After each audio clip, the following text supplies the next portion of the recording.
This is my story, my diagnosis story. And let's be honest, like figuring out how to get diagnosed with ADHD or autism kind of feels like assembling IKEA furniture, like with no manual, you're missing screws and a monkey is screaming in the background. And it's kind of like no matter how many times you search how to get diagnosed on Google, no one seems to explain the damn thing properly, and it's vague and it's confusing and it's full of fucking contradictory advice. Back in 2021, I believe is when I was diagnosed, that was my experience. There was not a lot of information and it was all very gate-kept. So I was like getting spun around in circles and misdirected and overwhelmed, and I knew something was up. Like TikTok had me fucking pegged, but I had no idea how to go from like, maybe I'm like ADHD to actually like holding the diagnosis page, like the approved A+, you're ADHD, and actually being able to get the support that I needed, and I didn't really know how to.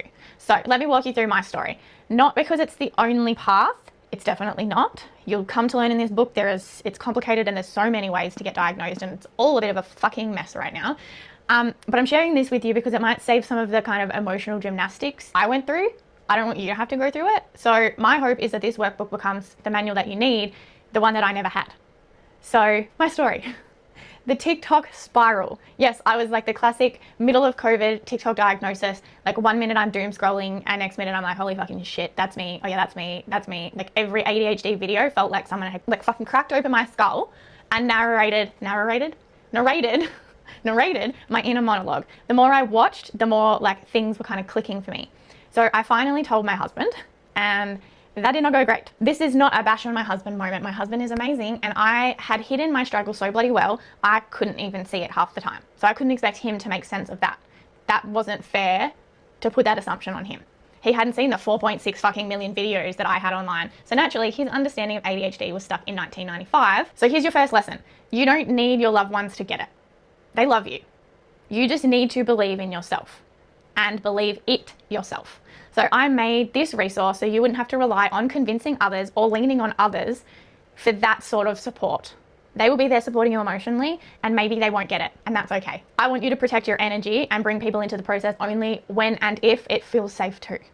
You're not doing this alone. You have me, you have this book, you have support, and you have your loved ones. They don't need to understand every single part of it. Sometimes keeping that information to yourself, kind of protecting that energy, feels a lot better. So ironically, it was actually my husband that did end up being the one to nudge me towards seeing a psychologist, because he's like a proof-based guy. He's like, give me proof you're ADHD, I will fucking believe you. Give me proof you can fly, I will fucking believe you. So it was really the confirmation that we both needed. So off I kind of went to my GP for a referral, but I didn't even really mention ADHD at that point. I was still kind of in denial. I just said I wanted to see someone about my mental health. I'm struggling, I want help, I want to like talk therapy with someone. I want to, again, preface, do not take action on anything that I'm talking about. Do not pause this video and go and do anything. I just want you to have an insight into my journey, not follow it, okay?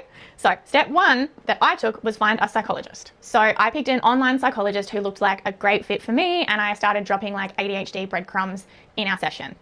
But instead of recognizing them for what they were, she was not really seeing them. So she handed me breathing exercises and like mindfulness meditations, and like I felt like I was drowning and being offered breathing techniques and tasked with the self-inflicting fucking torture of trying to sit with my chaotic brain in silence and meditate for 20 minutes every day. It's a hard pass for me. So in hindsight, I wasn't in the right room with the right psychologist for what I actually needed, and I was not taking responsibility for communicating with her that I thought I was ADHD, and basically I just wanted her to confirm it. So this was not her fault. I was still doing my best to fucking hide from the truth myself and from others from seeing the truth. I wasn't clear on what I needed at the time, and I did not seek the right professional from the get-go, and that was a fucking huge lesson learned in communication and pre-framing everything all the time. So eventually, after being so fucking frustrated and basically cracking the full shits, I said it straight to her. I want to be obsessed for... I said it a lot straighter than that in the appointment. I just want to be obsessed for ADHD, please. And her response was, I don't know much about that, like that is like not my specialty, but I personally don't think you're ADHD. I was masking so fucking hard that this didn't mean she was a bad psychologist or anything. It just meant she was not trained in what masking looked like, and I was just doing a pretty fucking good job. So it wasn't about her being bad at her job, it was me being really fucking good at hiding it. So yeah, at the time I was thinking what an absolute, waste of money and time and brain power and just like energy. And honestly, you're probably thinking the same. And looking back on that frustration was exactly like the kick in the butt that I needed, because I'd hit my limit. I was done guessing, done doubting, and like fully ready to just fucking bulldoze my way to some damn answers. Like I was fed up. I was at that point. I would do anything to get this diagnosis. So the mirror was being held up and I was screaming, fuck sake, Savannah, stop hiding and start getting answers. I was frustrated, but that fire in my gut kind of became the fuel that I needed, and I was done. I found a specialist who could diagnose ADHD, online of course, because it's a hard pass to like sitting in a room with a stranger and a box of tissues and then like dumping all that emotional word vomit on someone who can actually look you in the eye.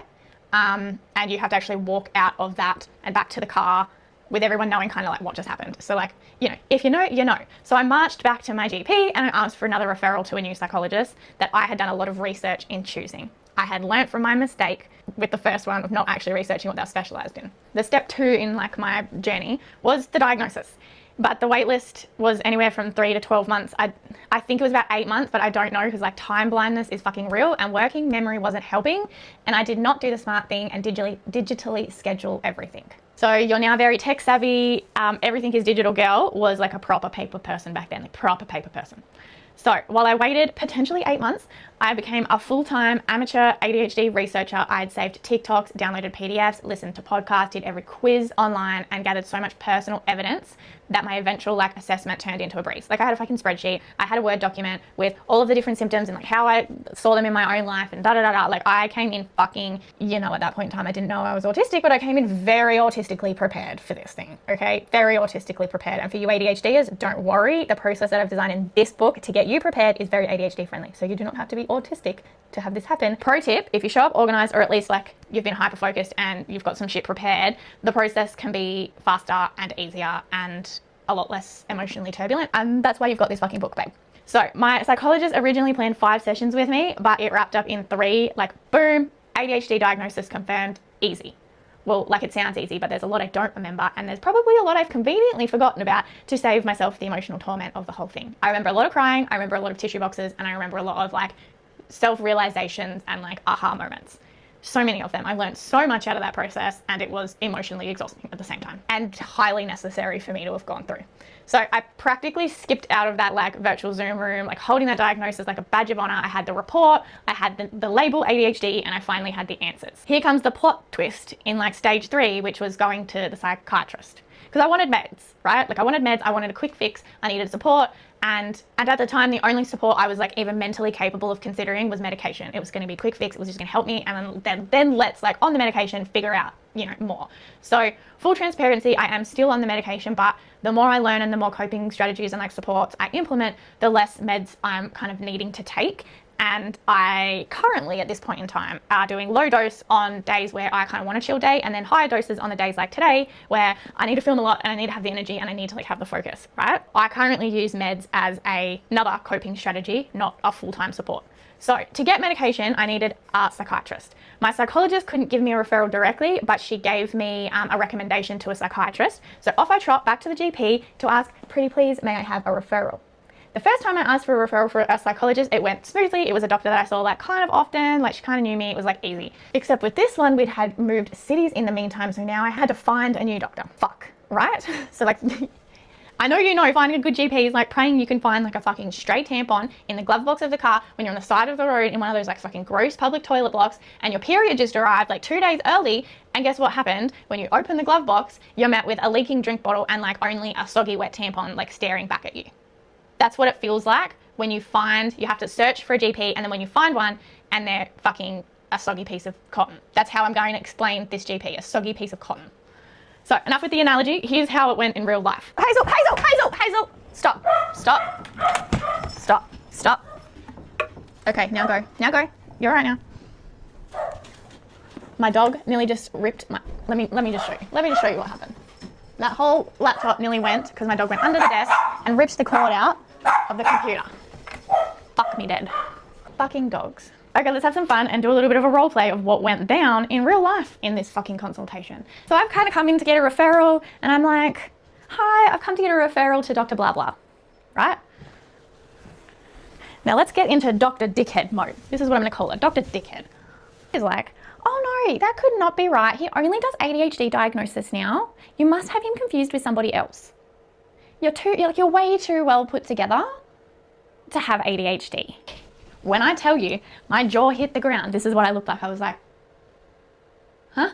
Like, Excuse me, what the actual fuck? I'm not even joking. She said that word for word, and it's been lodged in my brain ever since, rattling around like a fucking loose screw. And of course, what I wish I'd said was, actually, I've been formally diagnosed with ADHD by a qualified psychologist, and they referred me specifically to Dr. Blah Blah for continued care. So I just want to flag that your comment about me being too put together to have ADHD is not only incorrect, it's also harmful, and neurodivergence doesn't have a look. What does neurodivergent look like? And statements like that are exactly why so many of us go undiagnosed for years. So I'd appreciate it if you could get your entitled, judgmental head out of your ass, and please just write me the referral I'm asking for, so I can access the support that I need. And I truly hope that you learn from this exchange and never make harmful assumptions about future patients again. But, you know, what actually came out looked a little bit more like, I did just get diagnosed, so I think that's the right name, but hang on, maybe not. Like, let me have a look at my notes. Oh, you know, that's definitely him. Can you still give me a referral, or what do I do now? Like, what can I get it? Literally all while fighting back tears. I left with a referral, sure, but I cried the entire way home. And what I'd learnt that day was never go in unprepared. Always advocate for yourself. And when someone says something out of line, fucking call it out, babe. Call it out. Not just to benefit you, but for the next person they speak to like that. Like, God knows how many people they're treating like this. With you stepping in and speaking up, who knows how many people you will save from doctors who mean well. So in Australia, you also need a GP who's willing to co-prescribe with your psychiatrist if you want to avoid like so many expensive sessions with your psychiatrist.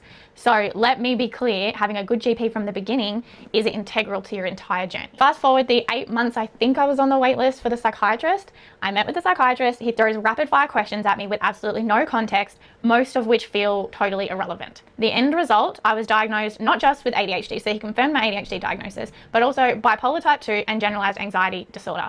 And looking back now and knowing what I know now, I realized he was fishing for co-occurring disorders like anxiety, bipolar, PTSD, oppositional defiant disorder, demand avoidance, intermittent explosive disorder, like just all the disorders. So he's actively looking for them, which is great if they're actually there, and not great if you're neurodivergent and you think he's asking questions that help confirm your ADHD diagnosis and you're seeing patterns not many other people can, and so you're actually seeing the answer that they want and answering like that. So you're confirming a diagnosis for them that's not actually really there for you because you're just pretty fucking smart. Here's the thing. I don't have bipolar 2. I was on mood stabilizers for 2 years because I didn't question the diagnosis and it never actually felt right. My moods were still erratic. I still felt awful. It didn't fit. So it turns out I actually had PMDD, which was premenstrual dysphoric disorder, which does mimic bipolar in terms of mood swings, but follows a clear cycle tied to my menstrual pattern. It's not bipolar. So light bulb moment, took me 2 years to realize it. Anxiety, also not quite right either, and I'm still in the process of like confirming this, but I'm pretty certain that I actually experienced RSD only. So rejection sensitivity dysphoria, which is a form of ADHD and autism. It wasn't general anxiety for me. It's the deep, painful fear of rejection and embarrassment or not being liked, and anxiety was just like the face level symptom of it and how I was feeling it in my body. And I've got a bit in the book about RSD, just in case this is what you kind of are struggling with as well. So the lesson here, if the diagnosis doesn't feel right, whether it is not being diagnosed with ADHD and you know that it's true, or being diagnosed with a co-occurring disorder that you feel like doesn't really add up for you, always go and do more detailed research before you kind of come back to them with I don't think this is correct. Because remember, they are seeing you for like an hour, maybe. You know you better than anybody else. And just side note, I have been on ADHD medication, specifically Vyvanse, so lisdexamfetamine, ever since I saw my psychiatrist in June 2022. And I don't dive into medication specifically in this book as there's so much liability with it, guys, and I don't know enough. And I only know my experience, and everyone is so different. Body chemistry is different. Potential other co-occurring disorders are different. So that all plays into things. So it's just not a box I'm willing to open for you guys. But do your own research. You are smart people. Even if you don't feel like you are, you are. Your brains are built to understand complex problems, see things others don't. So use it to your advantage, because that's exactly what it is. An advantage. So step 5 of my fucking journey was this big surprise twist that once my ADHD meds balanced out, I got my executive dysfunction figured out. So if you're thinking, what the fuck am I talking about? You'll learn more about this further along in the book, and also RSD more, further on in the book. So 3 years later, after working with the meds and working on myself, an unexpected thing popped up. Autism. I started noticing all the stuff I've been masking for years, and because of the meds and the coping strategies I had kind of installed over the last couple of years, plus learning that my brain is actually fucking amazing and learning how to love it. So basically, now that I had the mental capacity to reflect and self-assess, autism became so fucking obvious. So that diagnosis came in late 2024, so another puzzle piece clicking into place. So final scorecard is ADHD, autism, PMDD, and celiac. And this might seem random, but if you're neurodivergent, your chances of having celiac disease are way higher than the general population, right? So even if you don't have obvious digestion issues, or specifically if you do, it's worth getting a celiac blood panel done by your doctor, because the signs can be super sneaky and subtle, or like even completely invisible. So you might feel fine while your body is actually quietly inflamed and struggling behind the scenes. And that helped me a lot with my mental clarity and focus. So better to know than not to know, trust me. The diagnoses I got didn't magically fix everything, but they explained everything.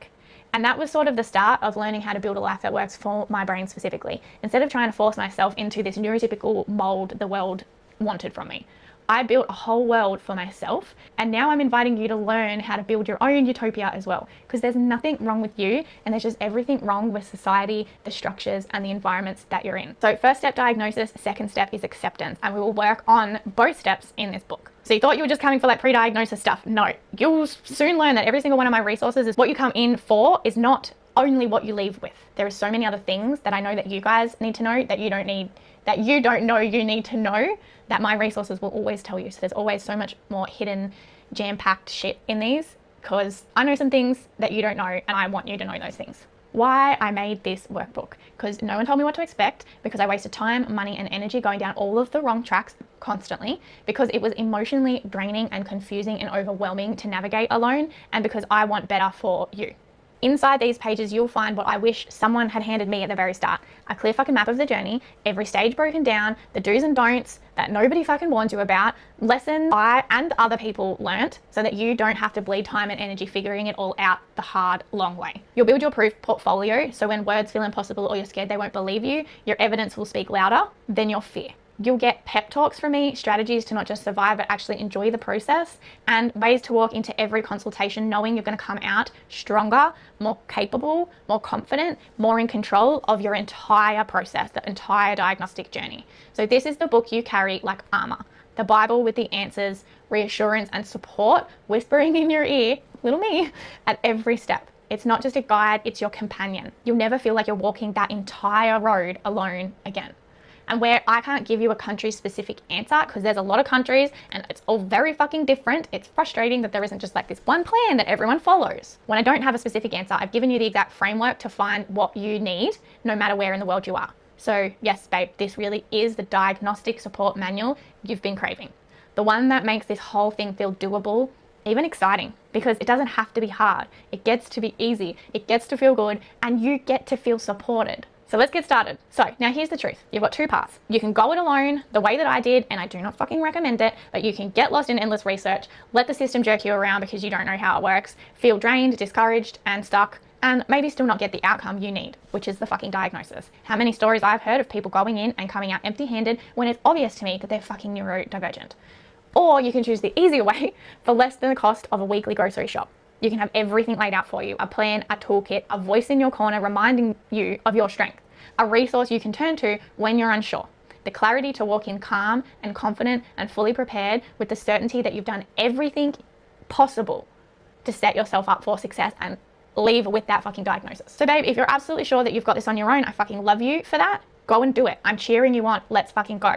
But if there's even a part of you that feels overwhelmed or anxious or afraid of not being believed, then this book is made for you. Take a look down below, say yes to making this journey easier, let me walk beside you, let me help you feel strong, proud, and seen, because I already am so proud of you, and I can't wait to see you get your sparkle back. Let me help you through this process, and let me help you get your sparkle back. You were meant to shine bright, babe. You're not disordered, you're differently ordered. You were specifically designed differently because this world needs minds like yours. They just fucked up the whole process. Take a look down below, say yes to making this journey easier, let's fucking go.